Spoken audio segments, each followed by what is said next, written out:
Hello नमस्कार.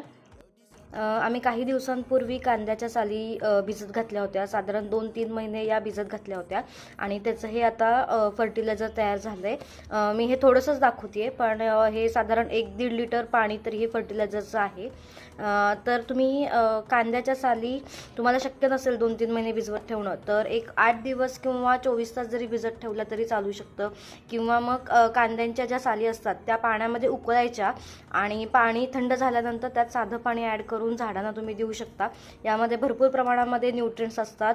Calcium, magnesium असतं, त्यानंतर पोटॅशियम असतं. तर हे फळझाडांसाठी खूप चांगलं आहे.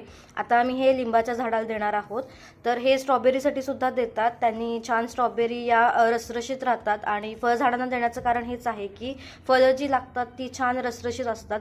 आता लिंबाला आम्ही देणार आहोत. आता बघूयात लिंबाला बहर लागतोय का यावर्षी. तर चला आपण झाडाला हे पाणी देऊयात. तर याच्यामध्ये निम्म पाणी हे ह्याचंच आहे, कांद्याच्या सालींचं पाणी आहे. हे तुम्ही बघू शकता आतमध्ये. आता याच्यामध्ये आपण साधं पाणी ॲड करणार आहोत आणि हे झाडाला देणार आहोत.